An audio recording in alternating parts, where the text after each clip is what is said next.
My name is David Rabbitborough. Welcome to Interview with a Viking. Insert music and titles here. Hail! Hail! Hail! Hail. Come with this, hail. So sorry? English. That's right, yes. How are you? Yes, my name is David Rabbitborough. You must be the Viking. Yes. Oh, take a seat. Make yourself comfortable. Take a seat. All right. Now, I suppose what we should do is start off with...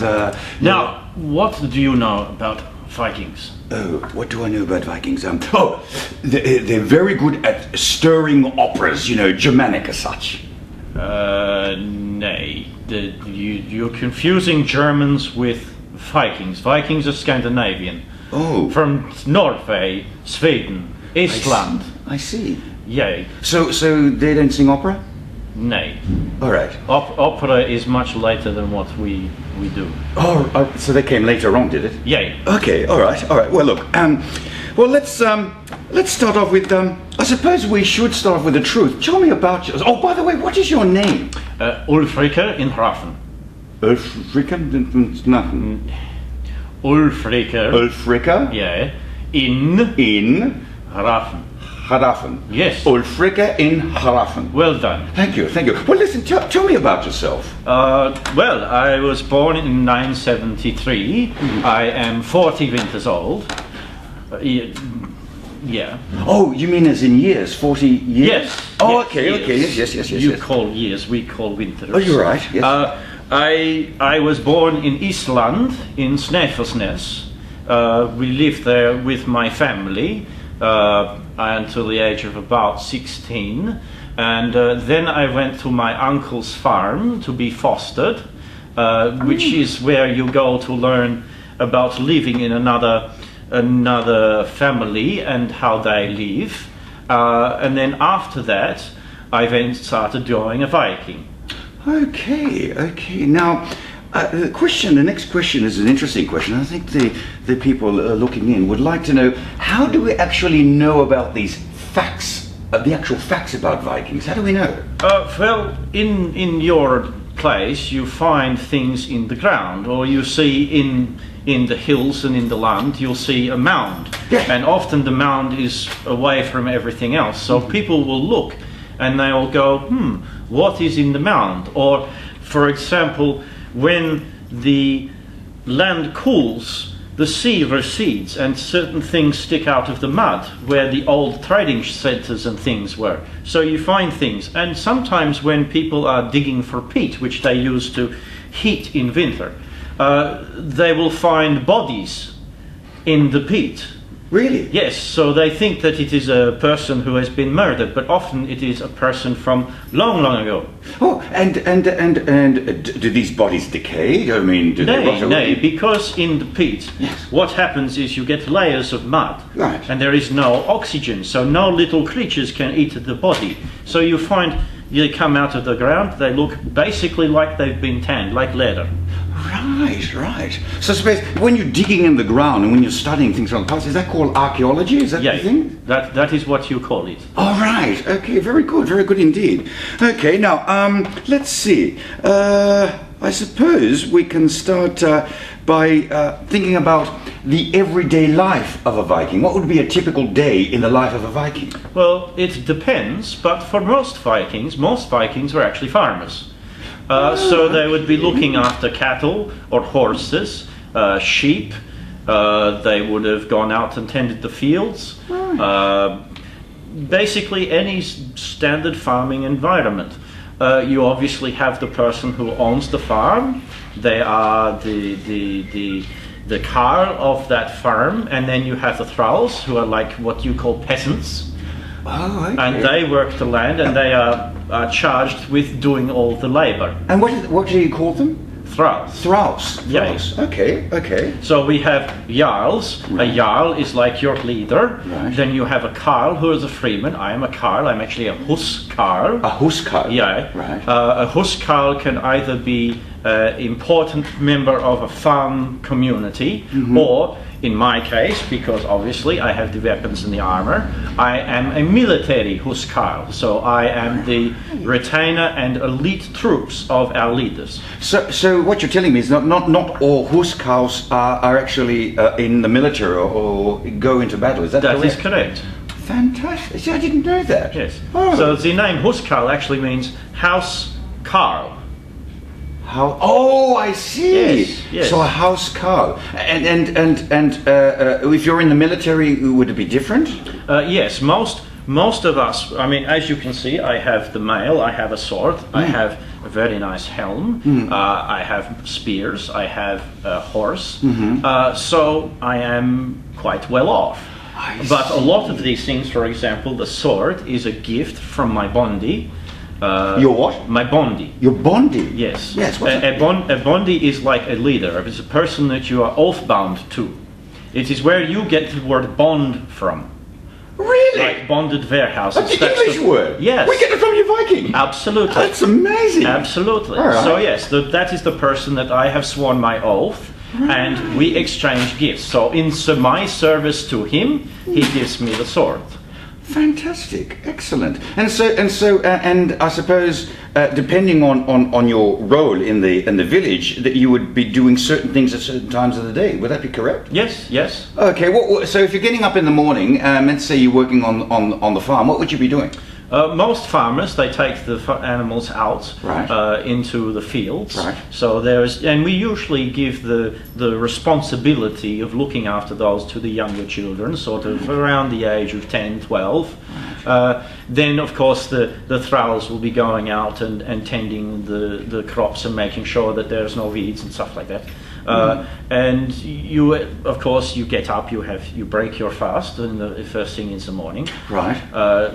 And then for farmers, yes, it's like any other farm culture. You tend the fields, and you have your midday meal, and then you continue through the day. And of course, on a farm, there's many things to do depending on what sort of farming you are doing. Most of the farms that are in Iceland are actually quite large.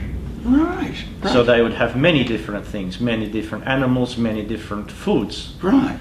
So what you're saying to me, what I'm getting the impression, is that the Vikings were an agricultural society. Is that correct? Yes, that is correct. Right. Very, very much agricultural. I'm very surprised to hear that. Yes. Okay. All right. Let's see. Okay. Well, I suppose the next.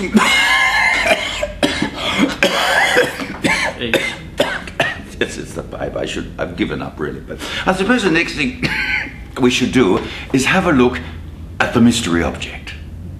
Oh, yes. Yes. No, insert music and title here.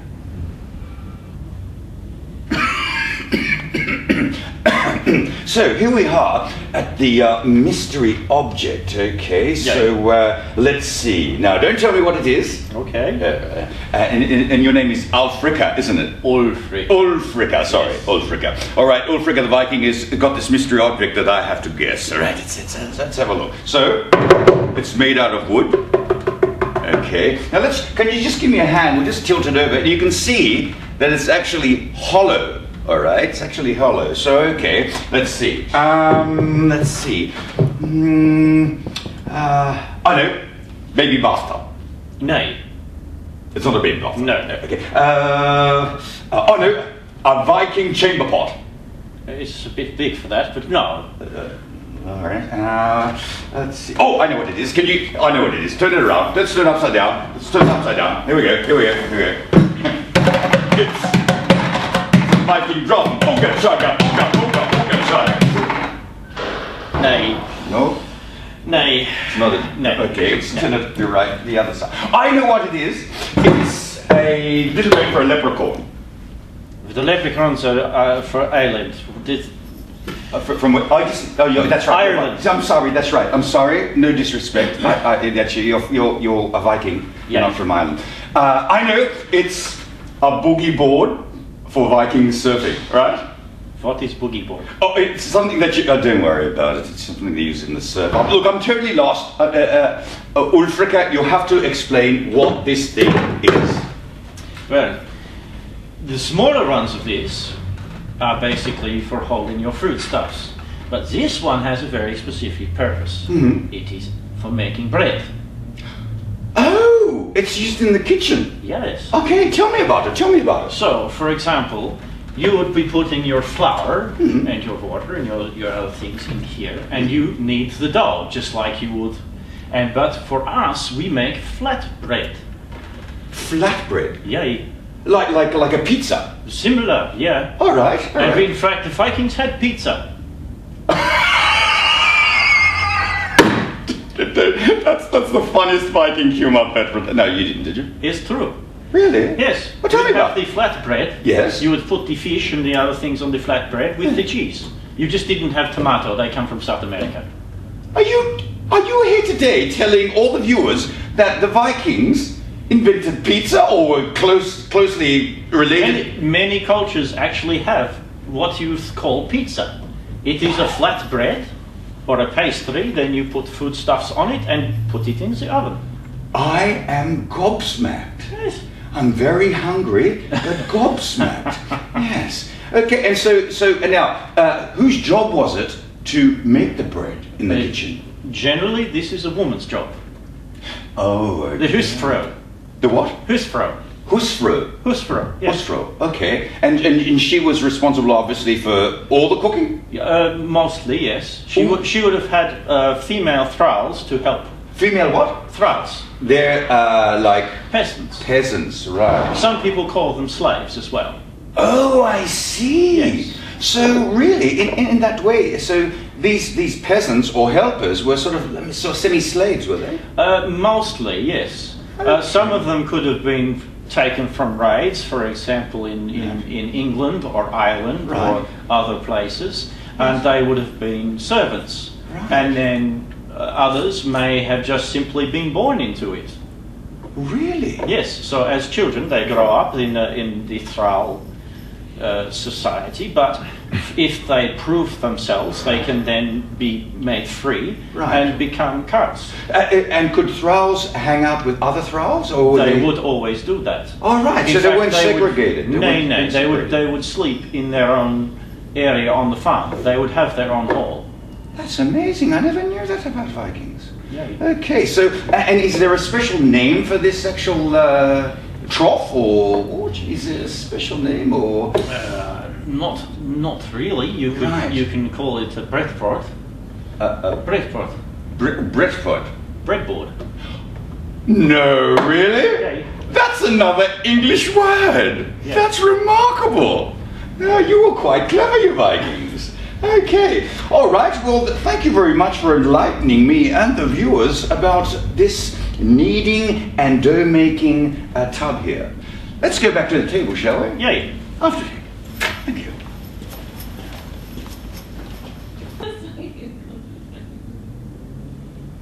Okay, so we've spoken a bit about the mystery object which was actually used to make bread, and Alfricka? Yeah. I noticed that it was well crafted. You know, it was nicely shaped. Yeah. Can you just tell me a little bit more, or a lot more, about the craftsmanship of Vikings? Well, if you look at some of the things we've got here, you know, this is my helm. This is made out of metal, so they manipulated metal. They would have dug it out of the ground, forged it into steel, and created helms. The jewelry that you see here, like this, is made out of silver.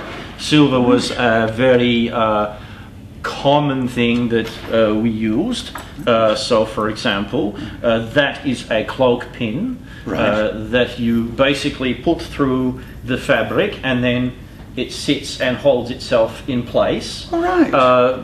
Things like this is what our lady folk wear. This is quite beautiful. You call these turtle brooches, obviously because they look like turtle shells. Turtle brooches? Yay. Right. And there are two schools of thought on these. Some believe that they were where you are holding them now, and others believe that they were actually on the point of the breast, to accentuate the breast. Yes. How cheeky. Yes, absolutely. And the beads in between were often made out of glass or amber. Beautiful. and other things you can see that you have hanging there. Yes. And all of these things are handmade. Really? And let me get this straight. You actually got the ore out of the ground and made the metal yourselves? Yay, that is correct.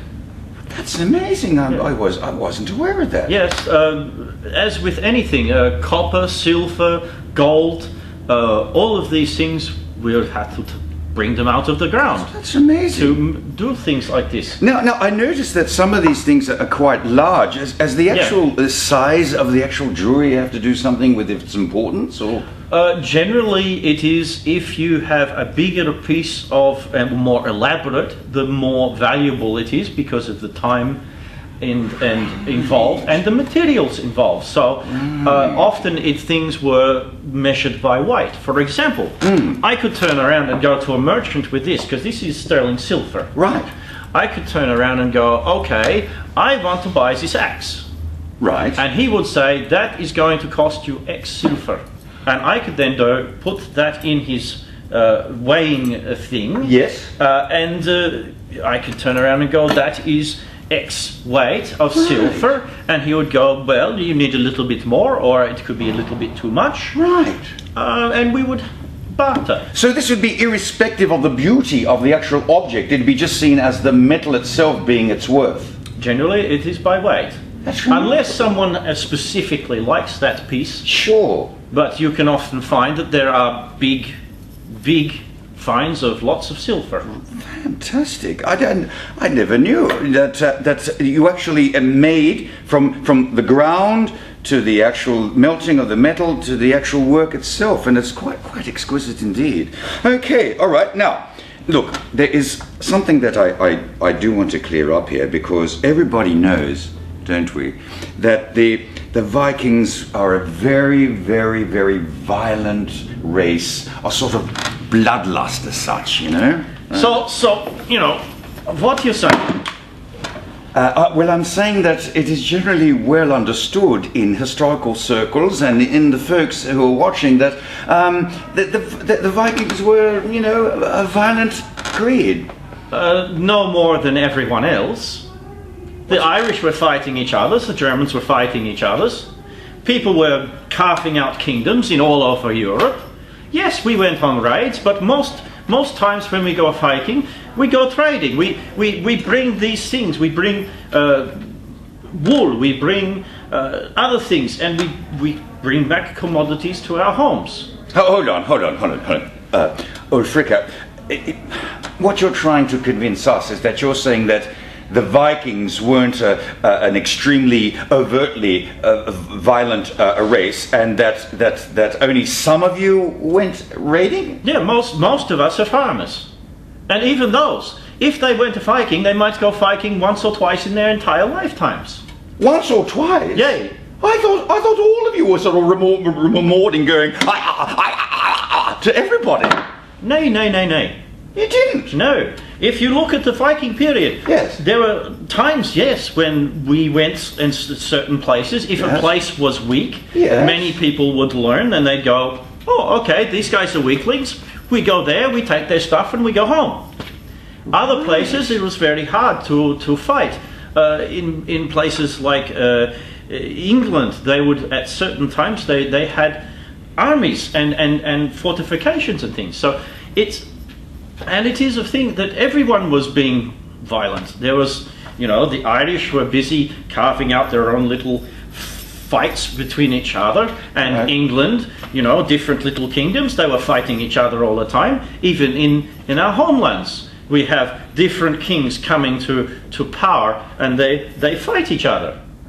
Right. It's very common. So what you're telling me is that not all the Viking men would take up arms. It was, in some instances it was, but at the most of it you were an agricultural society, is that correct? Yeah, for the most part, yes. And well, why are there so many evil, nasty things written about Vikings that, you're almost, the grandson of the devil or Satan or something, you know? Well, for starters, it was a case that, when we go raiding, it is a shock.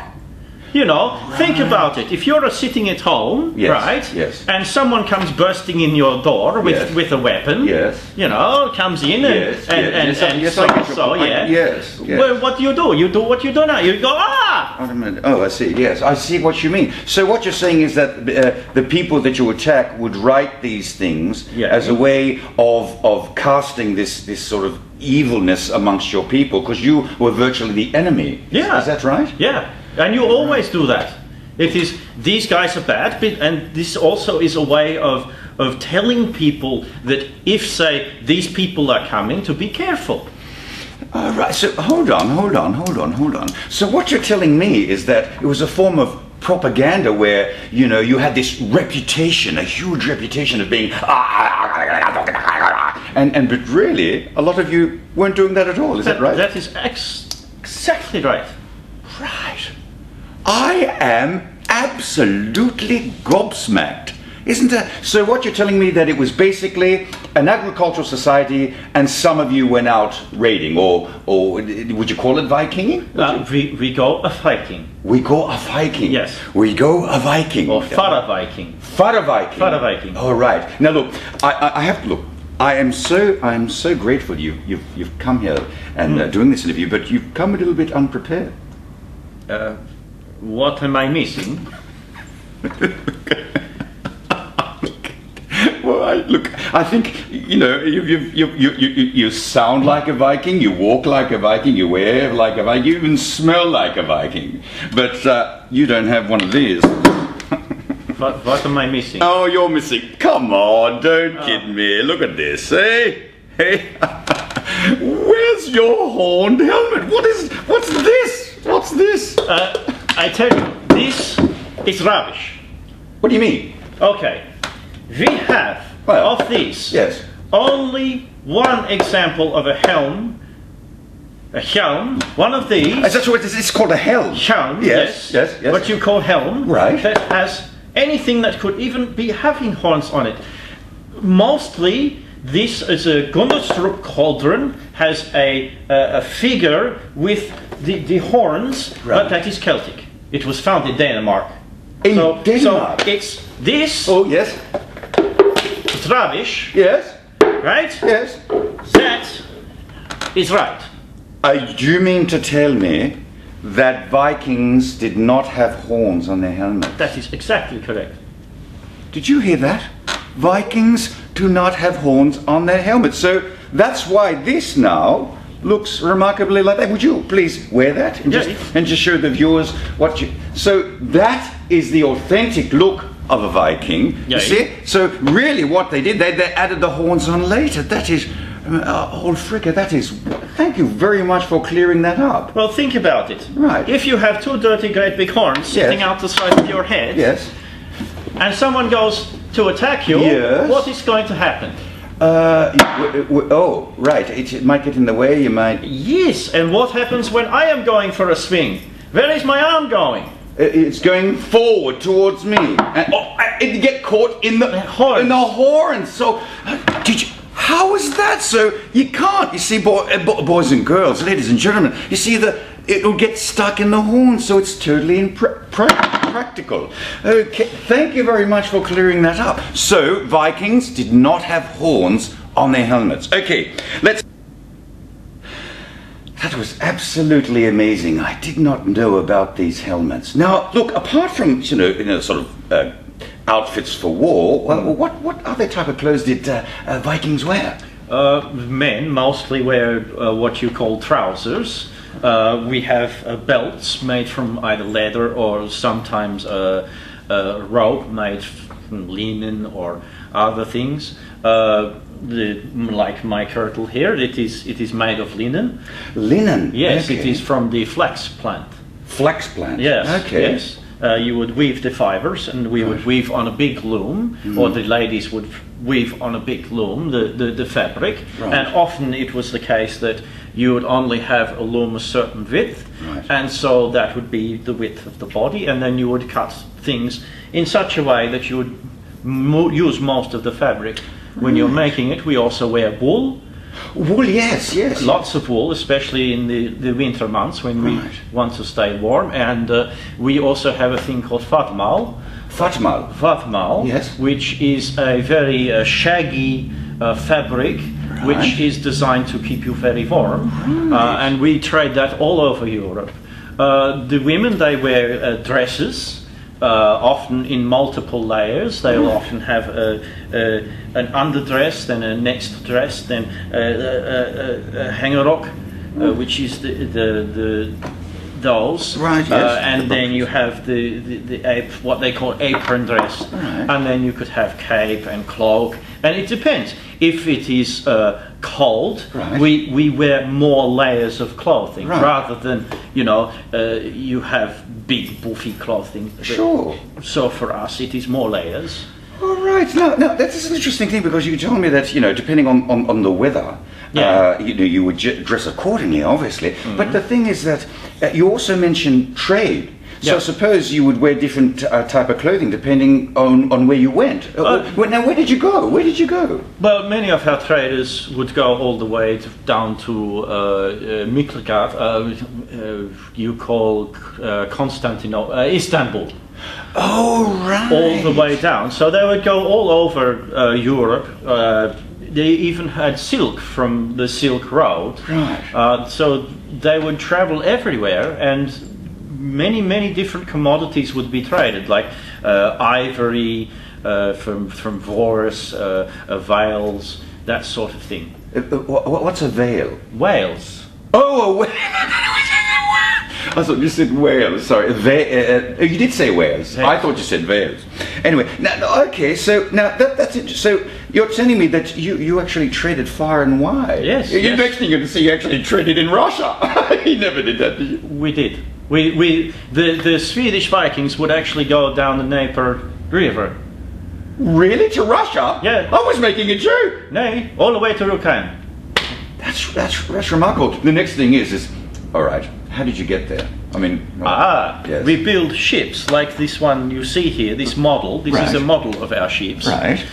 They are made in what is called a Clinker built style. This is where the hull boards are layered over each other, and which means the boat is very flexible. Right. And did you say clinker? Clinker built, yeah. Clinker built. So one's sort of on top of the other. Yes. Right. Yes. Like cladding.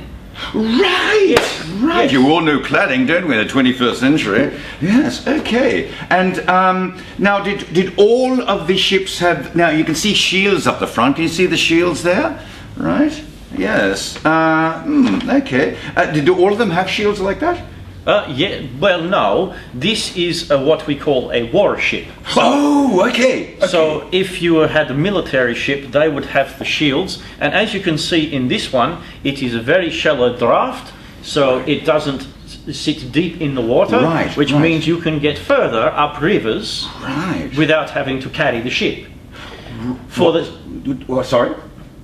To carry the ship. What do you mean, carry the ship? Well, when you had to get overland, for example, in Russia, you go down the Dnieper River, you get to a point where you can't go any further. So you would get logs, and everyone would get out, and we would hold the ship overland into the next river and keep going. Do you mean to tell me you actually put the ship on the land on logs and rolled them across the land to the other ocean? Yeah. To the other river, yeah. And so these ones had to be light for that purpose? Well, they're not exactly what you would call light. Right. But they would be lighter than, say, a trading ship, because a trading ship, they were much deeper. They actually, where you see the boards, they actually had an area in, so that it was right to the bottom of the hull, so you could put in things like cows and horses and other things like that. Horses and cows on trading ships, really? Yes. And you actually took them across the water? Yes, well, how do you think they get to Iceland? That is remarkable. That's I never realized that. So the narrow ones are the warships, the ones that are deeper hull are the actual trade ships. Yes. Remarkable. That is excellent. I never knew this. This is really good. Now look. Let's move on, because look, I've noticed I've done my own research, of course, And I've realised that everybody enjoys a good fairy tale. You know, I enjoy one or two. But what is the true purpose of these stories apart from putting young children to getting them to fall asleep at night at bedtime?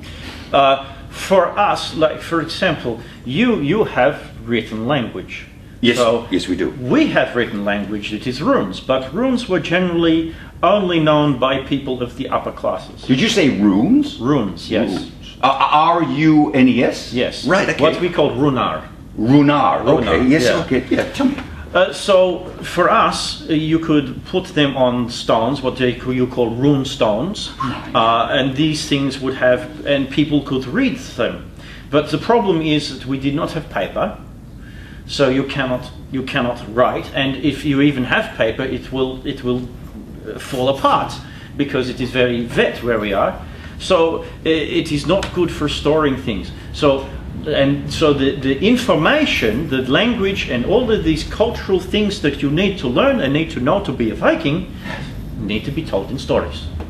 Right. So the reason why you didn't write on paper is it fell apart. So you wrote it on stone so it would last. Exactly. There are rune stones that were done 1,000 years ago that you still have today. Wow. Now I get it. Now I understand it, why you would do it on an actual stone. Yeah. All right, now tell me, as I said, now I'm sorry that I almost offended you there calling them fairy tales, but what was the importance of these stories, these myths and legends? Why were they so important to the Viking people? Well, for starters, it's the only way you can learn about your history. So, for example, we would often, when we introduce ourselves, for example, my name is Alfricka in Raven, but other people may have, say, for example, Guthorm Ragnarsson. Right. Now, if you have your father's name and you put the name son on the end of it, that says that you are that man's son. Here is one problem though. Right. If you call it that, what happens if there's someone else with exactly the same name? Exactly. So when we introduce ourselves, we would introduce ourselves to strangers with 3 generations back. Really? Yes. So it is very important that you know your ancestors. Right. And so the stories are also part of that. It is a case that it is how we remember our history. So for example, some of our poetry talks about Attila. Attila, yes. Attila the Hun, you call him. Yes. We call him Atli. Right. So we have things which are much old history are in the stories. And they tell us about the world and how the world was created and other ideas that we can bring across to the children so that they can then grow up learning their history. And they then bring those stories, and on cold winter nights we can turn around and talk about such things, and that is how the society learns and continues to learn. So what you're actually doing is that you're actually not just entertaining the children, but actually teaching them too about their history and their culture. That is correct. Well, listen, is there anything that we use in the Viking culture on an everyday basis? I mean, can you something come? Because to me, I mean, because I don't know that much about Vikings, and what I do know, it's just incorrect because I'm talking to you now. So, is there something that we use on an everyday basis today in the 21st century? Yes. What's that? The name of your days.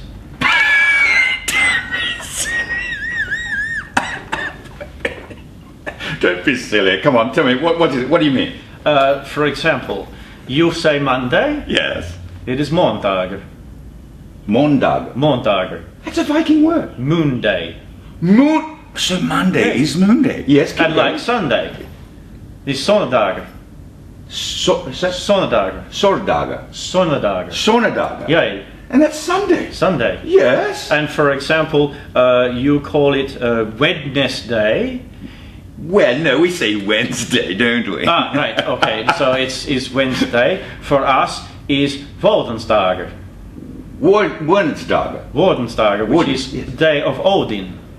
And hold on, now I've heard this word Odin. Who is actually, he's some type of god or something? Yeah, he is the chief of all the gods.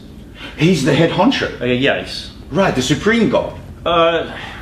Not so much supreme in the way that your god is what you call supreme, the one. The one god? Yeah. Oh, I see. He is like Jarl of the gods. Jarl? Yes, so the leader of the gods. I see, Yeah. I see. So it's not just him and then everybody's beneath him, he's sort of like... It is community of gods. A community of gods? Yes. A community of gods. That's excellent. That's excellent. And was he, something to do with agriculture or? No. He was the god of runes. Right. Of knowledge, of understanding, of poetry. Right. Because obviously for us, when we speak the stories, they are in poem. In poems? Yay. Right. So, for example, we have a runatal, which tells of how Odin gained the runes. It is a poem. It says, "Fetek atek hek vingar media." So, I know that I hung 9 nights on the tree. Right. I have no idea what that means. Well, the story is that Odin gained the runes by hanging in an ordeal on the tree Yggdrasil. So he actually hung on the tree, and that is the ordeal, that's the journey, the harsh journey that he had to go through to get to the other side. Yay. To complete that journey. Yeah, and so it says in the poem that he sees the runes and picks them up. Right. Screaming picks them up. Right. And that is how we have the runes. That's fantastic. And he teaches us humans the runes, and so that then we know the poetry and we know the language. That's marvelous. Okay, so if Odin was the king of the gods, Yeah.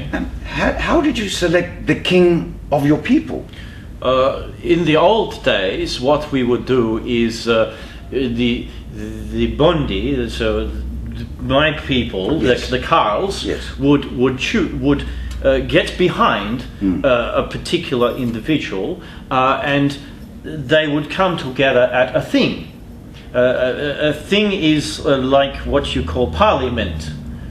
You did say thing, didn't you? Yeah. It's called a thing. It is called a thing. So it's like a meeting, is it? Yes, it is. Okay. And the most famous meetings that is called thing that still exist is in Iceland, which is the Althing. Althing. Althing, yeah. That is the all thing. So that is where everyone in the different areas of Iceland come all together to make the laws. Right. So there is one person who is the law speaker, and he has the job of remembering all the laws, and he will sit and recite all the laws every year. And then people come to trade, and they come across land, and sometimes people come from sea, from Norway, to be part of the thing. And so you would have different people basically ruling different areas, and the way that you would rule is you would have the most people who would stand with you. So it was not only the fact that you were popular, and popular would be that you would be very friendly, you would travel a lot, you had wealth, you could give people things, and then as, say for example, I've been given the sword by my bonde, Right. I would be loyal to him. And so Right. I would go to the thing with Right. him, Yes. standing with him, and that is how we decide, okay, you are going to be ruling this area. Obviously, if people have disagreements, Right. you get people in, say, for example, Norway or Denmark or Sweden. You've got people turning around and going, well, we cannot agree, Right. so we fight.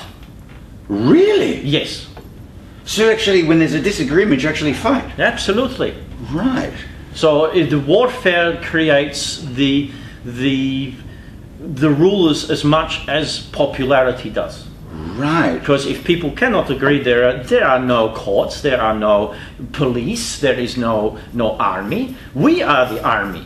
Right, that's right. So, we turn around, and if agreement cannot come, Right. we fight. Right, and so that really the fighting is the last resort. Is that correct? It is last resort. Last resort. Yes. And then when the army is defeated, what happens then? What happens to the defeated, the army that loses? In our case, Yes. because I am a huskarl, I am oath-bound to my bonde. Right. It is my job Right. to make sure he stays alive, and if he dies, I die fighting and go to Valhalla.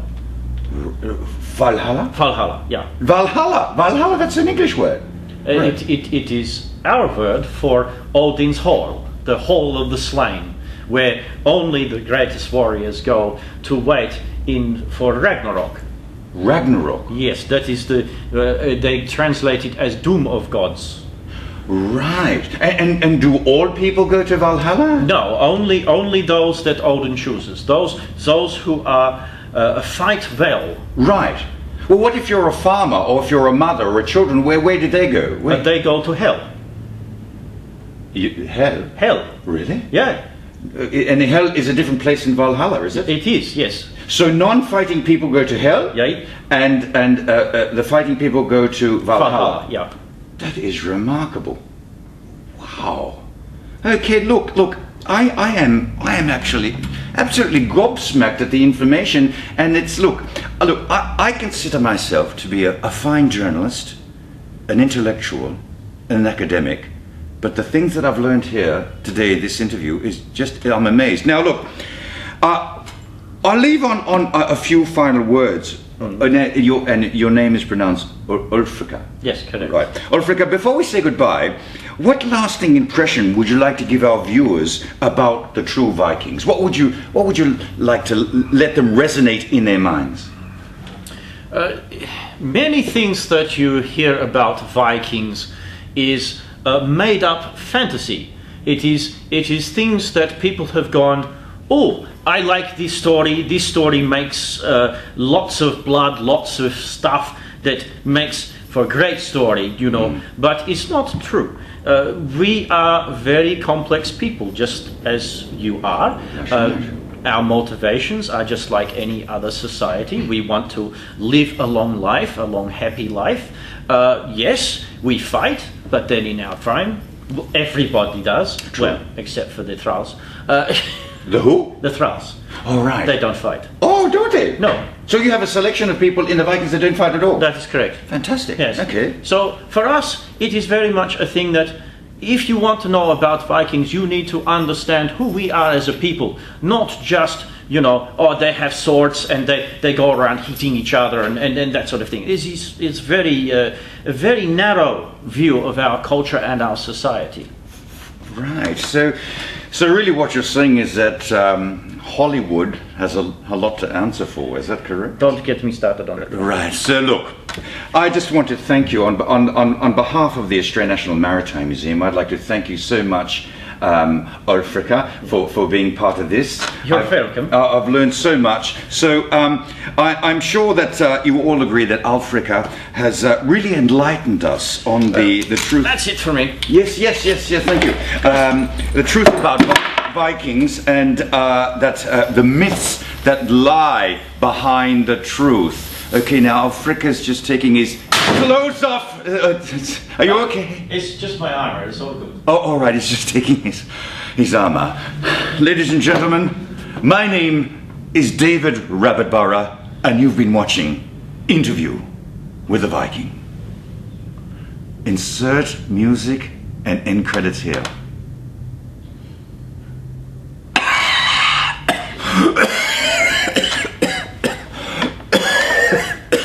I'm gonna give up this pipe. Amazing.